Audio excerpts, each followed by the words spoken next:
Hey everybody, Kenji aka NumotTheNummy here, back after quite a long hiatus of recording videos, I suppose, not playing. Bringing you another Innistrad 8.4 draft. This time, I'm just gonna jump in and I'm gonna force an archetype. Not sure what archetype that is, but definitely gonna force one depending on what my first few picks are. I'm not gonna just try to draft the good cards or have a sound strategy. I'm actually going to try to force something, so we'll see how that goes. Yeah, so we'll get back to you as soon as the draft fires. Alright, here we go. Draft is fired. Packs have been opened, and we open a Snapcaster. Along with some other notable cards. The cards that really stand out to me here are Snapcaster, Chapelgeist, Mausoleum Guard, Scab Goliath, Ulvenwald Mystics, Deadweight, and to some extent Travel Preparations. And like I said, I'm going to try to force an archetype here, so let's see. Well, depending on what the first few picks are. But you know what Snapcaster goes really well in? The Burning Vengeance deck. And it's a rare, and it's worth quite a few tickets. So I think I'm probably just going to snap that up. No pun intended. Well, pun intended. Yeah, we're going to take the Snapcaster Mage here. And see if we can force the Burning Vengeance deck right off the bat. Alrighty. Second pack. Not too many good spells for us. If we're going the Burning Vengeance route, we're definitely going to want to pick up this Deranged Assistant. I think the best card in the pack is probably the Screeching... Well, probably most definitely the Screeching Bat. But, Deranged Assistant stays in color and goes well in what I'm trying to force. I don't recommend it, but we're doing it anyway, so we'll take the Deranged. Alrighty, next up, we have a bit of a blank. I mean, the Runic Repetition is perfectly fine in the Burning Vengeance deck, or the deck with, multiple flashback cards. So that's perfectly an option here. Another choice is like a Shimmering Grotto, Sensory Deprivation, even Fortress Crab or Traveler's Amulet are all perfectly fine. I think the best bet is probably just going with like the Crab or the Sensory Deprivation. The Deprivation buys you time while you're cycling through your deck, really trying to go off.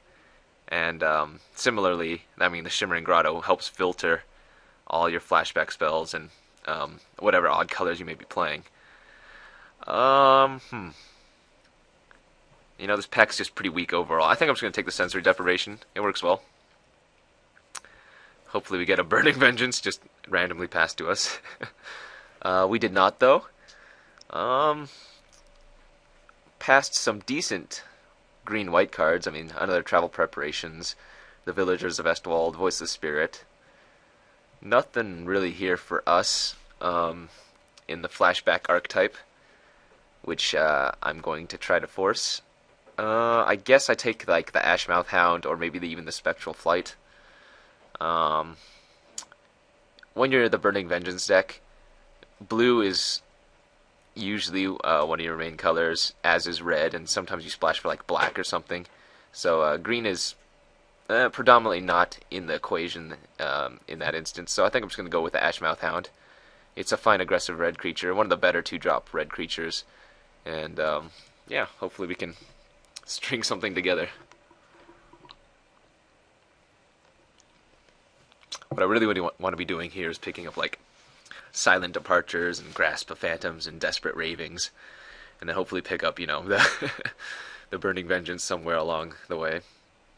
We have a perfectly good card here in Handwear Watchkeep. It does a really good job of stalling off on the ground, and occasionally it can become the random 5/5 Juggernaut beater. There's not really much here else in the pack that we'd want to take for the deck. Sure, Frightful Delusion and Curiosity are both fine, if not subpar, but Handwear Watchkeep's definitely the choice for us. Prey Upon in the pack, which is probably the best, maybe second best card after the Watchkeep, but yeah, Watchkeep it is. Ooh, we got there. Okay, we got a Desperate Ravings and a Harvest Pyre. Both of these are very, very crucial to the Burning Vengeance deck. Harvest Pyre basically is, just destroy target creature because of how many cards are going to be in your graveyard. And Desperate Ravings, is one of the enablers and helps go through your deck. So I think because it's an uncommon, I think I'm going to take that Desperate Ravings here. Um, I mean, once again, some green-white stuff, but nothing very strong. I think Harvest Pyre is probably the strongest card in the pack, but Desperate Ravings is what I want to be doing here. Alrighty, next up we have quite a bit of a blank. I mean, the curse is mediocre. I mean, it's not even that good. You end up decking yourself way too often of the time, and you know it's if you like mill your Burning Vengeance or something, it's just quite the blowout. I think Spectral Flight might be the best pick here for us. I do want to hate draft the Purify the Grave, but you know, Spectral Flight on one of the random creatures we got going works perfectly well. Alrighty, next up we have quite another blank here. Scab Goliath, I suppose. I mean, with all the see, the problem is with the Burning Vengeance deck, you usually don't have too many creatures. Like this many creatures I have right now is already quite a few for like maybe the first 2 packs. I'm gonna go ahead and take the Scab Goliath here. Mulch might even be the correct pick, but I don't think I want to be going into green for that, so I'm gonna go with the Goliath. Wow, oh, well, green's open. I mean, Ulvenwald Mystics.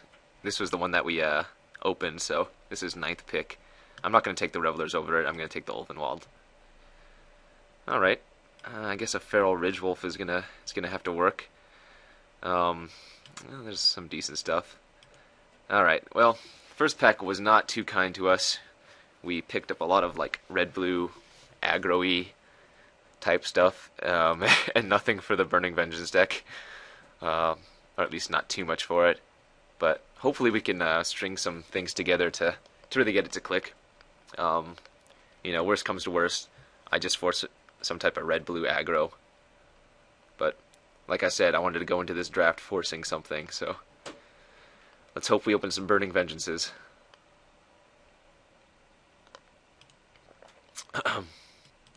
Alrighty, we open up our second pack and get the Stone Nothing. Yikes. Like, none of these fit into the deck that we want. I mean, Hysterical Blindness is like the best card for the red-blue. I think I think I just snap pick the Spider Spawning here. Yeah. Worst comes to worst, we audible into the green-blue self-mill. And you know, we might even be red as well.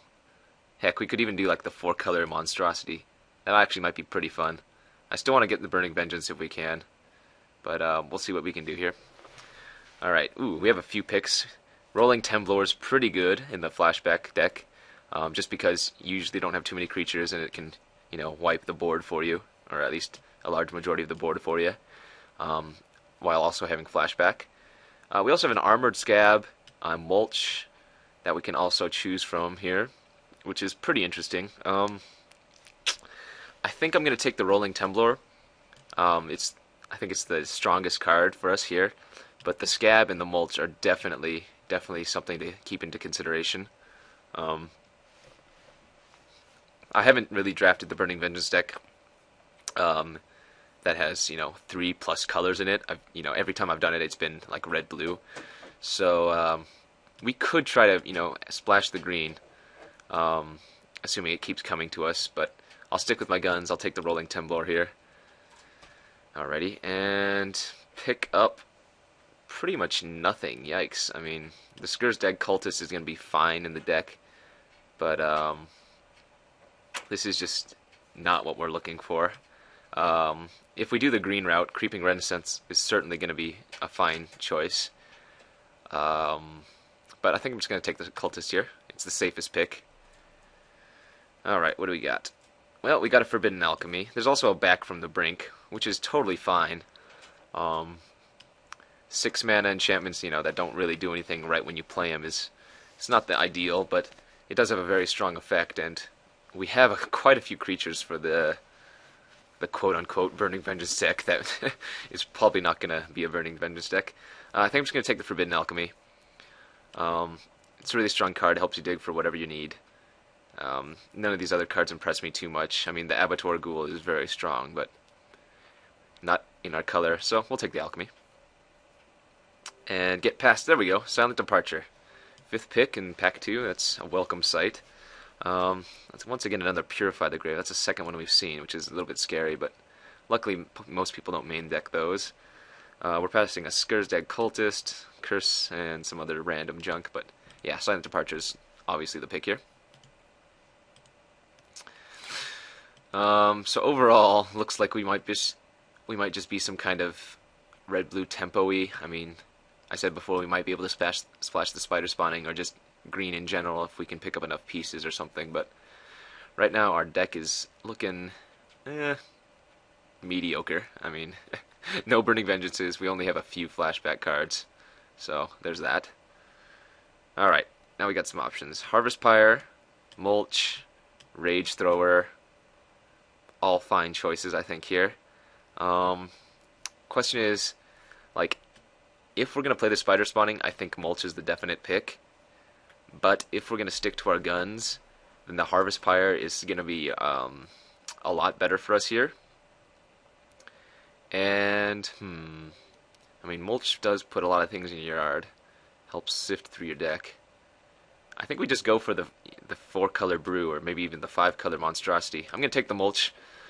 We're going to see where this leads us to. I do not recommend this, folks, because this is turning out kind of wonky. Yikes. Pretty bad pack. Nothing really that we want. I mean, I guess we can take the Tormented Pariah. We already have a Feral Ridgewolf. I don't really need a second. And while the Tormented Pariah is not good, you know, I'll take it, sure. Pitchburn Devils, Caravan Vigil, Village Ironsmith. Those are the 3 picks here, or choices rather. Caravan Vigil's fine if we're playing this so many colors, but I'm just going to go with the Pitchburn Devils. And I guess a Demon Male Hauberk. Yeah, that's like the 2nd or 3rd Unbreathing Horde we've seen. I should have forced the Zombies deck. Oh, that would have been sweet. Once again, nothing for us here. I'm not going to take another Feral. I'm just going to take the foil rare. What the hell, why not, right? What a weird draft. I'll tell you that much. Base red-blue, possibly splashing green.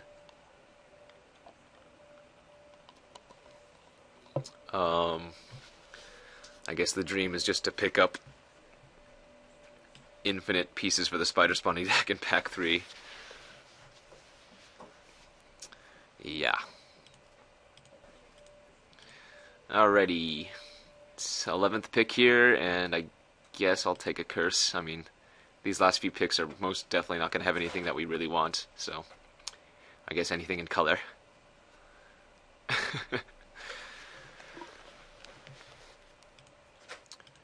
Yay, we got a Riot Devils. I think that's going to make the main deck no problem. Even that Night Reveler. Oh man, what a brew. That's what I'm saying, guys. What a brew. So, rating my overall job in picking up the deck in the first 2 packs, I'd say this is a definite failure. I think you can all agree with this. So yeah, sometimes when you try to force stuff, it just doesn't always work. But then again, you can open 2 Snapcaster Mages and pay for your draft. So, I don't know what to say there, but yeah, we're going to take another Snapcaster Mage. We are passing another Spider Spawning and some other decent cards, but hey, 2 Tiagos is, I guess, all you need. And we'll go check up how much Snapcaster's going for these days. That's pretty funny. I guess. Ooh, a Lab Maniac too. Oh, and a Delver. Man, this actually might turn into a deck. Well, looking at what we have so far, I definitely don't think we're going to be decking ourselves anywhere close to being near that. I think the Delver might be the choice. With that being said, we have so few targets for the Delver. But the Armored Scab is just so unimpressive right now in our deck. I'm going to take the Delver. Yes. That's probably the wrong pick. Ooh, Undead Alchemist. There's also a Geist Flame. Yikes. Um, well, if I was sticking to my guns, I'd pick the Geist Flame. But the Undead Alchemist with like my Spectral Flights is pretty sweet. Getting there. Doing it. Ooh, Silent Departure. There's also Memory's Journey if I wanted to do the runic repetition loop. But I didn't take the runic, so Silent Departure it is. And yeah, we got some good choices here again. Dream Twist, Battleground Geist, and Handwear Watchkeep. Nightbird's Clutches is also fine. I think the clear pick here, though, is just the Handwear Watchkeep. This card is just very strong, and I'm not too impressed by the Battleground Geists or any of the 5 mana Geists for that matter. Except for the like Geist Honored Monk, but you know that's a human, whatever. Yeah, we're gonna take the Handwear Watchkeep here. So we didn't see any Burning Vengeances, as it were, in this draft. Like, I think I would have just snap taken any of them since I was trying to force the deck. But yeah, that's kind of awkward that we didn't see any. If we did pick one up here, or in the next few picks, we'd have, maybe 5 or 6 flashback targets. Like Desperate Ravings is 1, Rolling Templar 2, 2 Silent Departures. Oh, there it is, Burning Vengeance, called that. Alright. So let's count our ways to flashback. Silent Departures 2 Snapcasters, that's 4 ways. Forbidden Alchemy 5. Rolling Templar 6. Desperate Raving 7. Yeah, we're taking the Burning Vengeance here. Not close. The Geist Catcher's Rig, the Fortress Crab, the Blazing Torch, the Traveler's Amulet, all fine. Hell, even Ancient Grudge has flashback, but we finally got the Burning Vengeance that we were looking for. 3rd pack, 6th pick, you know, whatever. Oh yeah, forgot to go check Snapcaster Mage. What's he going for these days? Snapcaster 7-ish. Ooh, here's a Reckless Waif. We're probably gonna pick that up. Yeah. So those double Snapcasters paid for our draft. That's pretty nice of them. I think we go with the Waif here. We are in a very aggressive pseudo Burning Vengeance deck. I mean, the Nightbird's Clutches is okay, but Reckless Waif, it's a 1-drop. What are you gonna do about it? Look at her. She's like, rah, and then she's like, rah, I'm gonna get your blood. I don't know. Sorry. It's late. I'm tired. I'm saying incoherent things while my brother is in the corner smirking at me. Anyways. Yeah. Okay, well, pretty much nothing here. I mean, Fear of the Bitten's fine. I'm just going to take a Feeling of Dread because I hate playing against that card. Overall, this draft has gone very mediocre. I mean, I've kind of wish-washed back and forth quite a few times. And, yeah, it kind of shows. We do have enough playables, so that's good for us. Unfortunately, our deck isn't really set on one main theme. Like the Sensory Deprivation is just really awkward with how aggressive our deck is. So probably cutting that. But I think our deck turned out actually kind of coherent and kind of decent, even though it's kind of all over the place. 9th pick here, so this is our pack coming back to us. I think I'm going to take the Curiosity. We have 2 1-drops, a bevy of 2-drops, and we have like 2 Spectral Flights to give him evasion, so that seems pretty good. I mean, the Ghoul Colors Bell, no, I'm not even going to think about that. We're taking the Curiosity. Lab Maniac came back. So did the Nightbird's Clutches.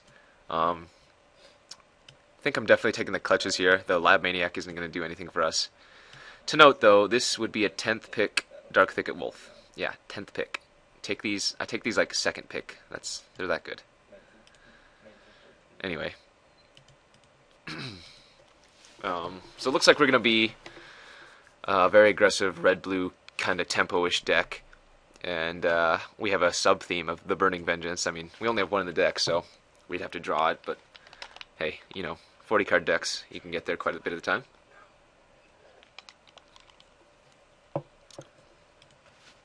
Alrighty, and next pick we get a Foiled Traveler's Amulet. I'm actually a fan of this card. I mean, I know it's not good, but in some decks, and I think this one could attest to it, this can be actually decent. Sure, it's a terrible top deck, but you lay it in one of the early turns and it's perfectly fine. Hey, look at that, Memory's Journey. If only I'd taken that runic repetition. Could have done it. Oh well. Not enough mulches. So this is going to be definitely interesting. Don't have anything much to say about that. Just trying to fill time. Yeah. Blah, blah, blah, blah, blah. And last few picks coming around. Rotting Fen Snake. Oh, Fortress Crab. That would have been great in the Burning Vengeance deck. That we did not get. Okay. Now it's deck building time. Or at least any second now. Alright, here we go. Time to shove in stuff. Aw, the Rolling Temblar is probably not going to get main deck played. Just because I think it kills a lot of our stuff. Which is unfortunate. But, hey, so be it. Probably playing the Scab Goliath. We'll see. Definitely playing both Spectral Flights. I mean, randomly turning any of our guys into huge beaters is pretty sweet. Alright, so this right here is 21 cards. But it's only 13 creatures. Don't really need the Traveler's Amulet since we're only 2 colors. I mean, we could splash Spider Spawning, I guess, but no, I don't think that's worth it. Not playing the Hauberk, although it does have some cute interactions with like the Pitchburn Devils and allowing us to play our Scab Goliath easier. I think I'm going to play the Feral Ridgewolf. I'm actually a fan of this card. I mean, late game being able to pump him, or even, you know, mid game being able to pump him even just twice is pretty potent. Like, he trades up really well. So I guess our last few slots can be filled with, like, none of the blue cards. Curse, not Fury, like Riot Devils, Night Revelers. Any of these cards over here are perfectly fine. Furor goes well with a lot of our creatures, but I think that's too much all-in. I think the Spectral Flight is just so much better. Like, giving Evasion is quite a boon. Curse could be okay. Like I said, I'm not going to play the Temblor. Curiosity goes same kind of camp as the Furor. I think though, like, the Curiosity is going to be quite interesting in our deck. Like, we have 2 Silent Departures, the Nightbird's Clutches, the 2 Spectral Flights. So turning something into an evasive, or turning something into an evasive creature, you know, blowing out all their creatures, could make this card potentially worth it.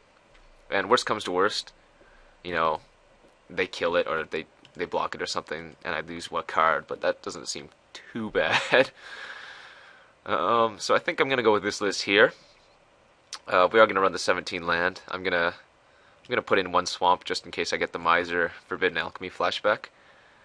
Yeah, I mean, the Traveler's Amulet could certainly work to help the flashback, but I don't think I want to take anything out for it.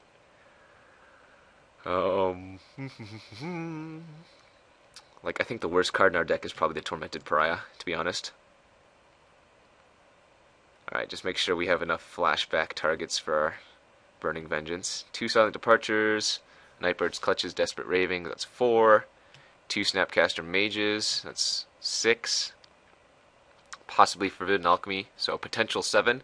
Yeah, I think that's good enough to warrant running the Burning Vengeance. Like an M12 or anything, I think 4 goblins or something was the minimum I'd run for having, you know, like a goblin grenade. And so this is, you know, a little bit better odds, so I think I'm going to go with that. Let's see what the color sort is. We do have a lot of... actually, we have only one double-colored mana symbol card, so that's pretty nice. Although that does require repeated use of the red. So let's not forget about our 1 Miser Swamp. And I think I just might run an 8-8 split between the others. Just making it even. And I think we're going to ship it the way it is. I think our deck definitely wants to play first. Scab Goliath, do I still want you in here? Yes. Well, I mean, the night... It's 14 creatures. Yeah, 14 creatures should be enough. Alright, we'll do this. And we'll see you guys for round 1.